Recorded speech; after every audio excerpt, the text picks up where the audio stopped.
Père, nous sommes là devant toi ce soir. Nous avons besoin de toi. Notre esprit a soif de toi, Papa. Tu nous vois dans ce lieu, Père. Nous te cherchons, toi. Nous ne cherchons pas un homme. Nous ne cherchons pas une femme. Mais ce que nous cherchons, c'est toi. Seigneur, je reconnais que je suis loin de toi. J'ai besoin de toi, Papa. J'ai besoin de ta présence. J'ai besoin de te connaître intimement. J'ai besoin de toucher ton cœur ce soir, Père. Oh, s'il te plaît, fais-nous grâce de ta présence ce soir.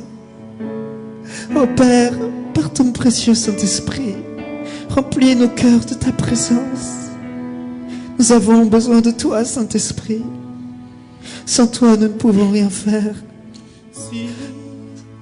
Sans toi, nous ne pouvons rien donner de bon. Sans toi, nous ne pouvons rien faire. Tu as déchiré le voile pour que nous entrons librement dans ta présence. Seigneur, nous nous humilions devant toi. Nous te demandons pardon pour toutes les fois où nous sommes restés loin de toi. Seigneur, nous avons décidé cette année de revenir à toi, de te chercher, de s'approcher de toi avec vérité. Viens maintenant toucher ton peuple. Si reviens à moi, Jésus, viens pour implorer ma grâce,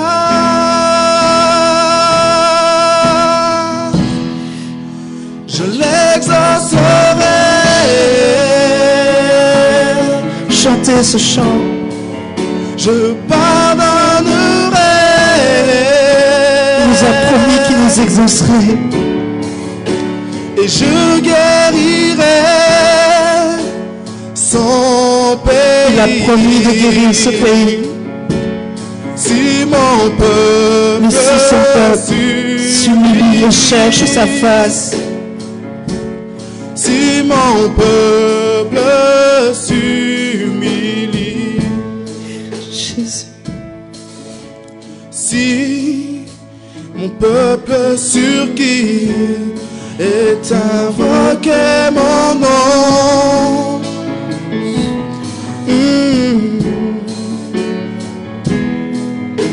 si mon peuple prie et recherche ma face,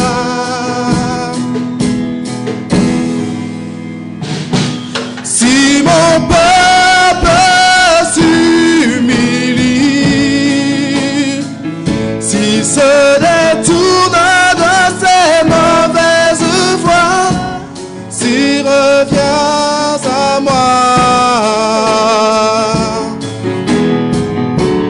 pour implorer ma grâce, je l'exaucerai.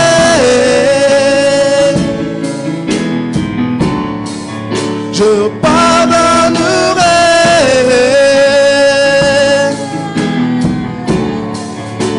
et je guérirai son pays. Si mon peuple s'humilie, si mon peuple s'humilie, si mon peuple s'humilie, si mon peuple s'humilie, si mon peuple s'humilie. vous savez, trop longtemps, l'église de Jésus-Christ, l'église d'aujourd'hui, s'est dit, nous connaissons Dieu. Dieu est avec nous. Jésus-Christ est avec nous. Mais pourtant, les âmes ne sont pas sauvées. Pourtant, les malades ne sont pas guéris. Pourtant les aveugles ne voient pas. Pourtant les sourds n'entendent pas. On peut même montrer des miracles dans les réunions, les quelques réunions qu'on a à des païens. Ils disent c'est même pas évident pour moi. Tous les gens en chaise roulante retournent en chaise roulante. Et on prétend que Dieu est pleinement avec nous. Oui, par la foi. Mais ça veut dire que quelque chose ne va pas. Parce que quand Jean-Baptiste a douté que Jésus était Christ, dans sa prison, et il a envoyé ses disciples, il a dit, allez demander à Jésus s'il est réellement celui qui devait venir. Et ces disciples de Jean-Baptiste sont allés vers Jésus. Et ils ont dit, Jean-Baptiste en prison, demande si réellement tu es celui qui devait venir. Si tu es le Fils de Dieu, le représentant de Dieu sur la terre. Jésus a dit, allez dire à Jean-Baptiste ce que vous voyez. Les sourds entendent, les boiteux marchent, les aveugles voient. Parce que lorsque le royaume de Dieu est avec nous, les signes sont évidents. Les signes sont là. Vous savez, il faut que l'Église change, il faut que nous changions et arrêter de prétendre que Dieu est pleinement avec nous. Il veut être avec nous, mais nous ne lui donnons pas la possibilité d'être pleinement avec nous. Et ce que j'ai dans le cœur, c'est ce chant qui dit que si son peuple s'humilie, recherche sa face, se détourne de ses mauvaises voies. Mon frère, ma soeur, ce que Dieu veut aujourd'hui, c'est que tu arrêtes de prétendre que. C'est que tu sois vrai, que tu reconnaisses que tu es loin de Dieu. Et qu'il faut qu'on le cherche, et qu'on le cherche, et qu'on le cherche encore. Encore et encore. Vous savez, je vais vous dire pourquoi on est dans le plan de Dieu. Pourquoi le chemin qu'on est en train de faire est le bon. Parce que dans ma vie chrétienne, ça fait 5 ans. 5 ans que je prêche Jésus-Christ.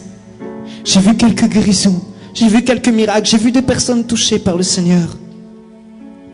Mais en 5 ans, je n'ai jamais vécu ce que j'ai vécu vendredi soir. J'étais au téléphone avec un frère et on parlait de la société et des besoins qu'on avait. Et ce qui s'est passé, c'est que j'ai vécu une expérience inoubliable. Alors que j'étais en train de lui parler, le Saint-Esprit est descendu sur moi. Et je me suis mise à pleurer, il est témoin de mes larmes. J'ai jamais pleuré comme ça. Je suffoquais. Je pleurais à tel point que, je vous assure, par terre, c'était mouillé dans toute ma chambre. Je ne pouvais plus retenir mes larmes. Ce qui se passait, c'est comme si, je n'ai pas les mots pour décrire ce que je vivais. Mais c'est comme si on m'avait arraché mon cœur.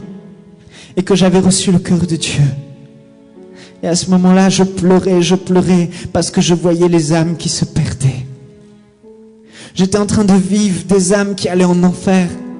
J'étais en train de vivre chaque seconde. Et chaque seconde, Dieu souffrait. Il avait mal parce que des gens qu'il aime sont en train d'aller en enfer. Chaque minute, chaque seconde. Et nous, l'église, on est là entre nous. On s'amuse.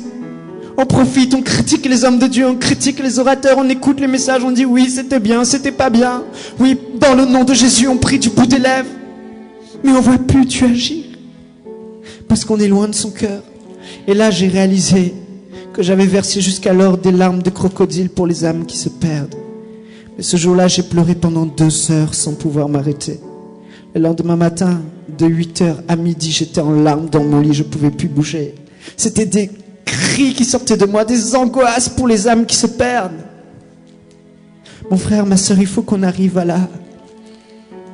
Il faut qu'on arrive à ressentir ce que le Père ressent. Il faut qu'on le cherche profondément, au-delà de nos forces, jusqu'au bout, pour que ce pays change, pour que ces âmes soient sauvées, pour que les choses autour de nous changent. On pourrait prêcher des messages de foi. On pourrait dire que tout va bien, que Jésus guérit et Jésus sauve. Mais il y a un trop grand fossé entre ce qu'on dit et ce qu'on vit. Et ça, il faut qu'on le reconnaisse. Et qu'on arrête d'être fiers et qu'on se repente. On ne peut pas mener une vie chrétienne et tomber dans le péché sans cesse et sans cesse. On ne peut pas, comme on l'a dit la semaine dernière, aimer Dieu de tout notre cœur et passer 10 minutes par jour à lui parler dans sa présence. Ça ne va pas, c'est incohérent. Il voilà pourquoi Dieu ne peut pas venir. Pourquoi il ne peut pas se manifester. Ce que Dieu veut, c'est qu'on pleure sur notre situation, qu'on crie à lui. Parce que c'est plus que l'Église fait aujourd'hui. On enchaîne réunion sur réunion sur réunion sur réunion, alors que c'est lui qu'on doit chercher. C'est lui qu'on doit toucher. Et je vous assure, dans son cœur, il n'y a que des larmes, de la souffrance pour ceux qui se perdent. Dieu cherche un homme, une femme qui se tiennent à la brèche, qui prie, qui donne tout ce qu'il a, son temps, ses larmes. S'il m'a montré ça, c'est pour une chose, c'est pour que je fléchisse le genou et que je crie à lui chaque jour, chaque soir pour lui dire: Seigneur, interviens, il faut que ça change. De nous-mêmes, on ne peut rien, strictement rien faire. Mais lui, il peut, par la puissance qui agit en nous, faire infiniment au-delà de ce que nous pensons et demandons. Mais si il n'y a pas de changement au-dedans de nous, si on ne change pas notre mentalité, si on se dit que tout va bien, qu'on ne reconnaît pas notre état devant Dieu, ça ne changera pas. Examine ta vie.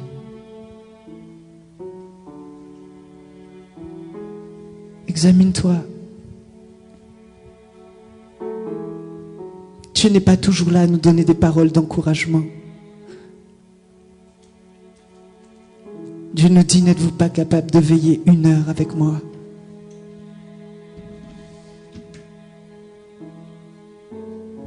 Dieu te dit: seras-tu comme ces chrétiens qui mènent une vie, qui vont à l'église le dimanche, qui vont à quelques réunions la semaine? Ou seras-tu un chrétien, une chrétienne d'exception, différente des autres, qui me met en première position, qui me cherche moi, qui reconnaît que sans moi il ne peut rien faire, qui est comme un enfant, qui cherche ma présence, qui me met en premier, qui me cherche matin, midi, soir, qui crie à moi, qui intercède pour ceux qui se perdent.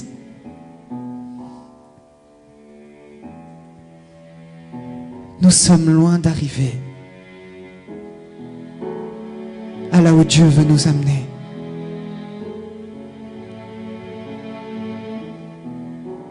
Alors, comme la Bible dit dans Jacques, que votre joie se change en larmes, que votre joie se change en tristesse.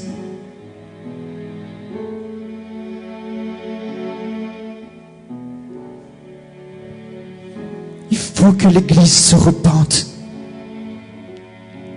C'est-à-dire qu'elle reconnaît son état et qu'elle change de direction parce qu'on est loin de Dieu.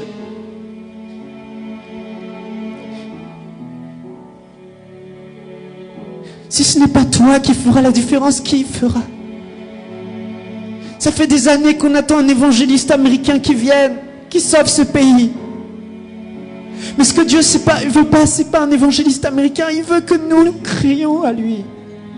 Nous le cherchions pour ces âmes qui se perdent. Et de réunion en réunion, on doit le dire.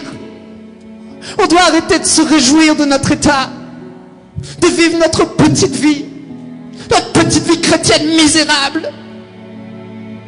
Dieu n'a pas toujours des paroles encourageantes. Dieu a son cœur brisé pour les âmes. Il a mal. Il veut sauver ces gens. Saint-Esprit, s'il te plaît, aide-nous à avoir cette révélation de ceux qui se perdent, de la perdition, de la souffrance éternelle. Ton père qui va en enfer pour toujours, ta mère qui va en enfer pour toujours, tes amis, ceux qui t'entourent, tes voisins, voilà ce qui compte pour Dieu. Voilà pourquoi nous devons payer le prix de notre vie et être dignes de Jésus-Christ pour ça, pour gagner des âmes, pour gagner des âmes. Mais sans lui, on ne pourra sauver personne. Voilà pourquoi on doit le chercher. Et ça passe par une repentance. La repentance, c'est quoi? C'est jusqu'alors, Seigneur, nous nous sommes tenus loin de toi. Jusqu'alors, nous n'avons pas fléchi le genou comme il fallait qu'on fléchisse. Certes, nous allons de progrès en progrès, mais il faut encore aller plus loin. Il faut le chercher. On peut prêcher des messages merveilleux sur Élisée qui guérit Naaman, sur Jésus qui ouvre les yeux des malades. Mais le message de Dieu pour cette année, pour son peuple, c'est: cherchez-moi. Je suis la source de vie. Je suis la puissance qui agit en vous. Mais si vous ne me touchez pas, je ne peux pas vous toucher. Frappez, l'on vous ouvrira. Cherchez, vous trouverez. Je me laisserai trouver par ceux qui me cherchent de tout leur cœur. Ma sœur, mon frère, repens-toi. Demande-lui encore pardon. Pas pour rester dans la condamnation, mais pour prendre les bonnes décisions.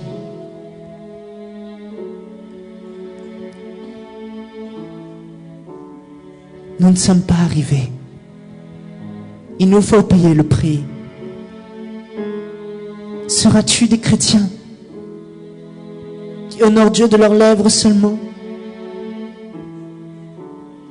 Ou seras-tu de ceux qui font une différence et qui livrent toute leur vie, tout leur être, leur temps, leurs pensées, tout ce qu'ils sont pour lui, pour cette cause, pour gagner des âmes? Mais il y a un prix à payer, sinon on n'y arrivera pas.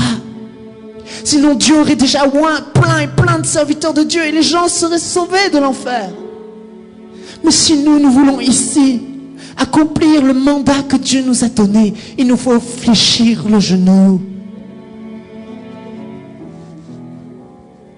Il nous faut fléchir le genou.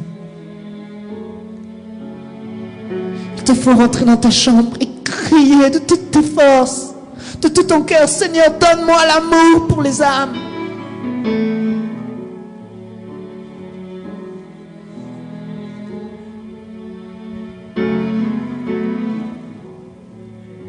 Si Christ est allé sur la croix, c'est parce qu'il ne voulait pas que toute éternité tu passes dans un lieu de tourment et de souffrance. Il n'y a que le Saint-Esprit qui peut amener la révélation de l'enfer, des âmes qui se perdent. Alors demande-lui: Saint-Esprit, ouvre mes yeux, afin que j'ai la force de prier, afin que j'ai la force de tirer un trait sur ma vie, afin que j'ai la force de tout te donner, absolument tout, sans rien retenir.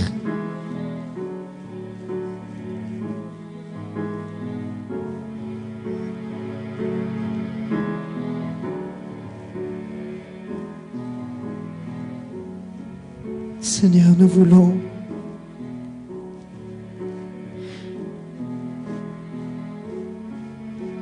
voir cette nation sauvée.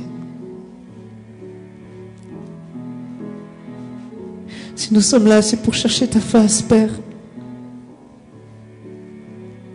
C'est pour que tu nous parles et que tu nous aides. On a besoin de toi.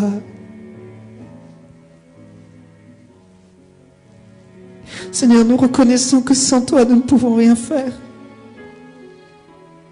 Ce n'est pas par notre force, par nos efforts, que nous y arriverons.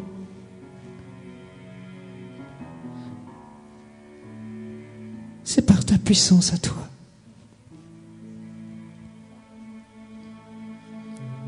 Aide-nous, s'il te plaît, à dominer sur la chair et à payer le prix. Aide-nous, s'il te plaît, à avoir la révélation des âmes qui se perdent. Ouvre nos yeux, ouvre nos cœurs afin qu'on arrête d'être égoïstes, afin qu'on arrête de mener une vie chrétienne fixée sur nous-mêmes, nos projets, nos ambitions, notre réussite, alors que ton cœur n'y est même pas. Ton cœur brûle pour ceux qui se perdent.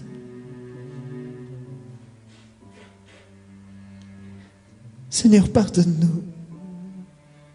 Nous sommes ingrats. Tu nous as sauvés. Nous avons mangé, nous avons essuyé notre bouche et nous sommes partis contents. Mais nous ne te demandons pas assez de sauver les autres. Nous faisons aucun effort pour aller gagner des âmes. Nous ne crions pas suffisamment à toi. Ton Église est malade, aide-nous. Aide-nous, Seigneur, à revenir à toi. Aide-nous à t'aimer véritablement. Aide-nous à ressentir ce que tu ressens. C'est toi qui me soutiens. Sans toi, je ne suis rien. Sans toi, je ne peux rien. En toi, je me sens vivre. En toi, je me sens bien. Il faut que tu pries. Il faut que tu pries. Ta prière est efficace. Lève-toi, devance la nuit, devance l'aurore, lève-toi en pleine nuit. Mets-toi à genoux dans ta chambre et crie. Crie pour les âmes. Crie pour que dans ta vie, Dieu fasse la différence. Ce n'est pas un hasard si j'ai eu cette révélation. C'est que Dieu nous pousse à continuer dans ce sens. Les âmes, les âmes, les âmes, les âmes, les âmes, si tu es encore sur cette terre, c'est pour sauver des âmes. Ce n'est pas pour profiter de la terre. Tu profiterais bien assez là-haut. C'est pour les âmes. C'est pas un message qui plaît, je sais. Mais c'est pourtant le message qui est dans le cœur de Dieu. Fais don de ta vie pour les âmes.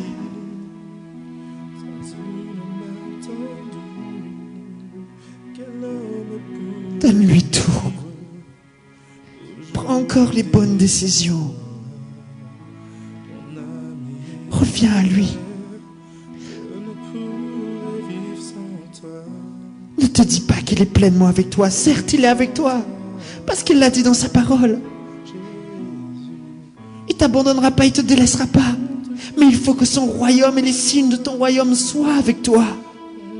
Et pour ça, tu as besoin de le toucher, de le chercher, afin de le trouver. Les disciples l'ont trouvé dans la chambre haute.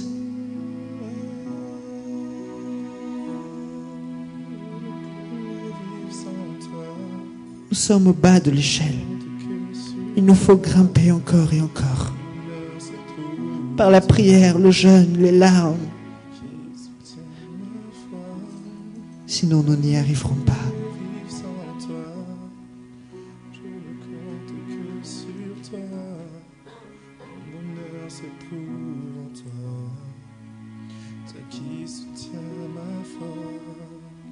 Si tu fais ce pas vers lui, Dieu te fait la promesse, dans sa parole, de venir te rendre visite personnellement dans l'intimité.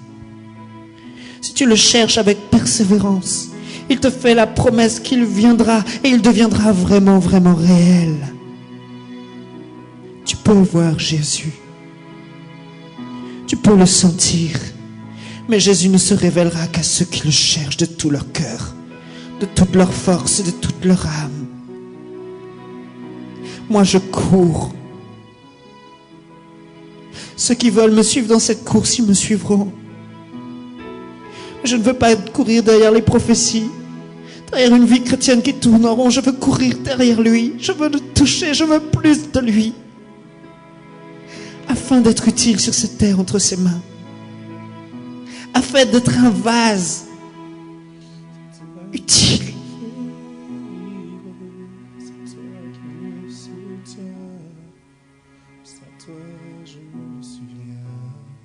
Je prie que vos yeux s'ouvrent dans le nom de Jésus.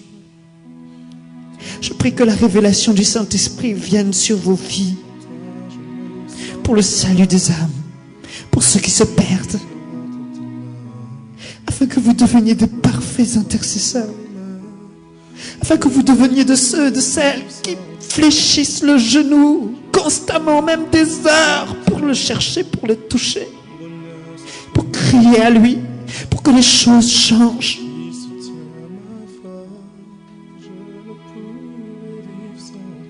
Revenons à lui.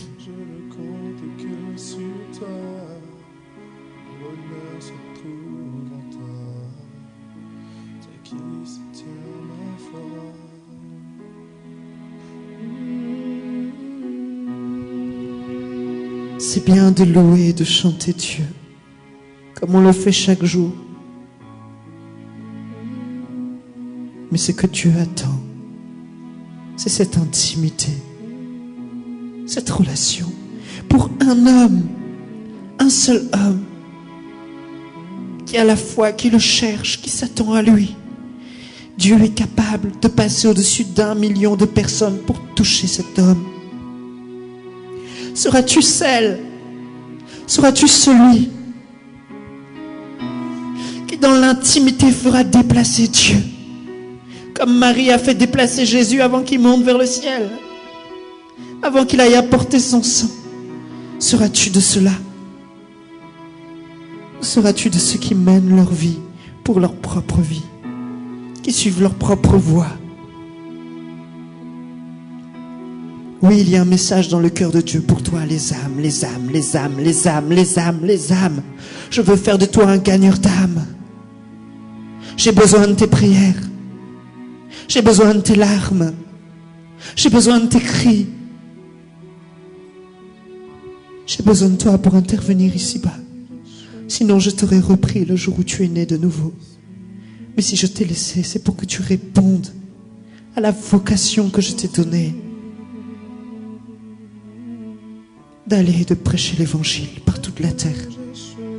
Ceux qui croiront seront sauvés. Voici les signes qui accompagneront. Mais il a dit ça à des gens qui le cherchaient. C'est sa volonté. C'est son désir suprême. Arrêtons.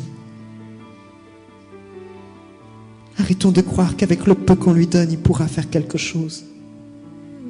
Donnons-lui tout. Dieu n'est pas bête. Dieu n'est pas bête. Dieu est une personne. Il y a des gens, ils viennent dans l'église, ils donnent des centimes devant Dieu.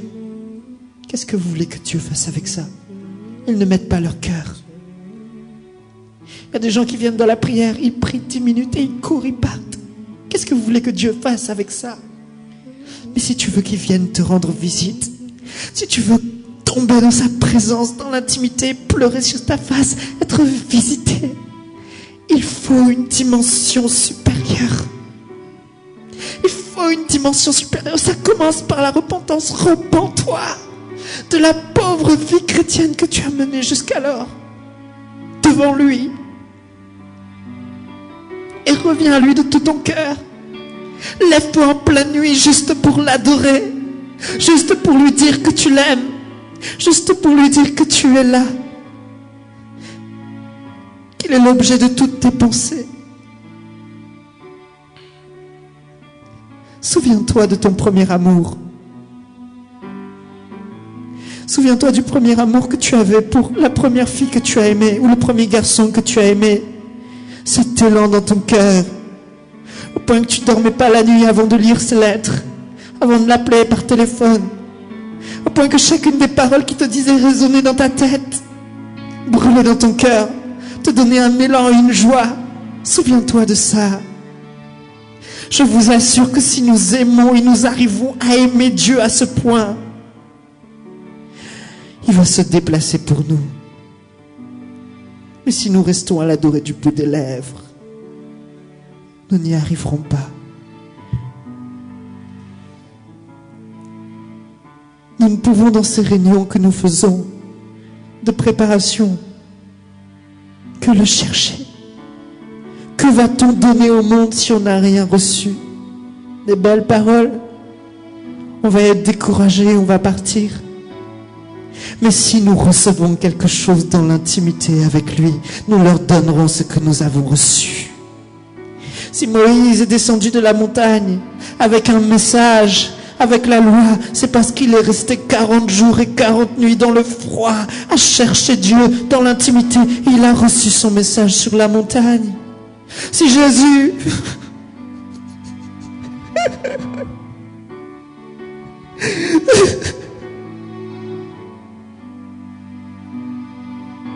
Jésus t'a montré le chemin. Il a jeûné 40 jours dans le désert sans manger. Et Dieu lui a donné l'onction du Saint-Esprit. parce qu'il a payé le prix. Et il est revenu du désert revêtu de puissance. Cherchons-le, les amis. Il y a un puissant message cette année pour l'Église. Cherchons Dieu de toute notre force, jusqu'à ce que notre corps soit épuisé, jusqu'à ce que nous tombions dans sa présence, jusqu'à ce que nous ayons crié, versé nos larmes devant lui, pendant des jours et des jours. Et nous reviendrons du désert revêtus, et nous aurons reçu quelque chose, et nous le donnerons aux païens, et ils croiront. Alors l'aveugle verra et le sourd entendra. Alors les situations seront réellement changées. Mais regarde ta vie aujourd'hui. Et peux-tu dire réellement que le royaume de Dieu, la plénitude de Dieu est avec toi? La réponse est non. Parce que nous ne l'avons pas encore touché. Jésus nous a montré l'exemple. Chaque fois que la puissance de Dieu diminuait, il retournait dans le lieu d'intimité, le lieu secret du Père. C'est là qu'il t'enseigne, c'est là qu'il te parle. Vendredi soir, il m'a parlé, il m'a dévoilé son cœur. Mon cœur, Michael, souffre pour ceux qui se perdent.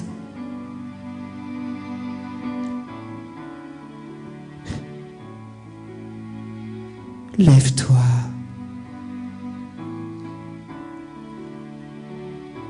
Lève-toi et donne-lui tout. Encore, encore, encore. Ces réunions sont faites pour nous pousser plus loin.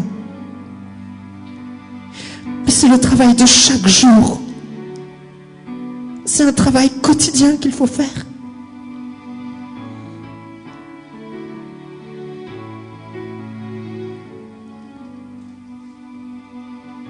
Si Dieu nous demande encore et encore de le faire, c'est parce qu'il sait que la décision qu'on a prise la semaine dernière ne suffisait pas.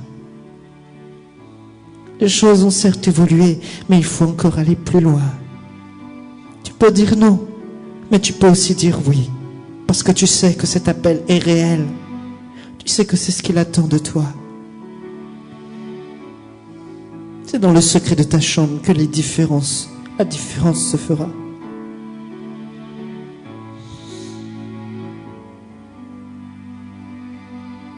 Prions.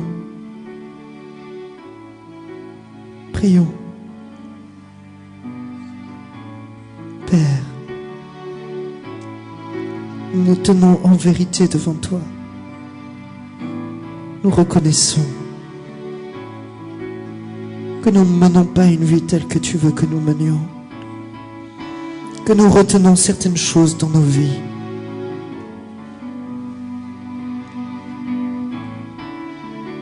Et nous voulons aller plus loin. Nous voulons nous sacrifier pour toi, comme toi tu t'es sacrifié pour nous. Nous voulons considérer les intérêts de ceux qui se perdent et non plus nos intérêts.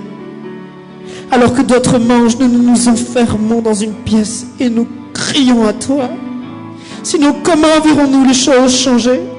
C'est du mensonge. Nous nous humilions, papa, nous te demandons partout, encore et encore. Et mon cœur se réjouit, parce que chaque semaine, ma soif pour toi augmente. Mon désir de te chercher augmente. Et tant que je ne te trouverai pas, je te chercherai. Et quand je t'aurai trouvé, je saurai que je t'aurai trouvé, parce que je ne serai plus le même. Quand nous te touchons, nous touchons à la révélation. Quand nous te touchons, nous touchons à la guérison véritable. Quand nous te touchons, nous touchons à la prospérité qui n'en finit plus.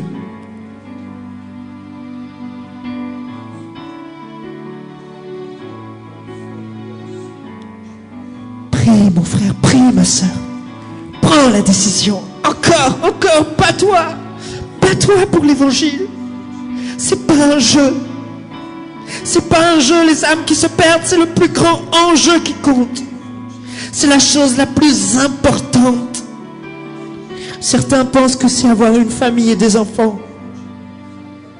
C'est humainement la chose la plus importante. Mais en esprit, dans le cœur de Dieu, ce qu'il veut, c'est les âmes. Et il ne regarde pas à ta tête. pour t'utiliser. Et regarde votre relation. Paul disait que Dieu m'a estimé fidèle pour me donner le ministère. Dieu s'est choisi en David un homme selon son cœur. Je ne crois pas, plus je lis la Bible, que Dieu choisit des hommes au hasard, non. Et que Dieu utilise des hommes au hasard, non. Il utilise des gens qui sont intimement liés à lui, qui ne font qu'un avec lui. Et nous ne faisons pas un, sinon les choses seraient différentes. Jésus faisait un avec le Père. Cherchons encore. Vraiment, oublie ces futilités, oublie la télé, oublie ces bêtises, oublie les disputes, oublie les querelles, les âmes meurent. Oublie. Laisse de côté les choses vaines. Et cherche ton Dieu. Il se laisse trouver par ceux qui le cherchent.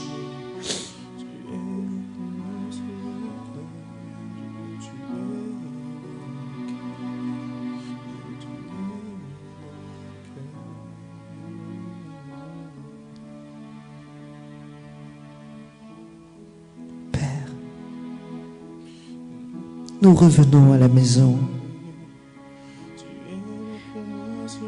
et nous désirons sauver les enfants qui se sont perdus. Nous désirons qu'ils deviennent nos frères et sœurs aussi et qu'ils aillent au ciel à tes côtés, loin de la souffrance éternelle. Ouvre nos yeux, Saint-Esprit. Jésus a donné sa vie pour nous. Il a versé son sang pour nous.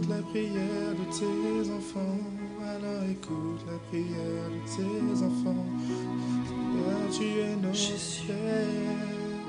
Seigneur, tu es notre Père. Alors écoute la prière de tes enfants. Alors écoute la prière de tes enfants.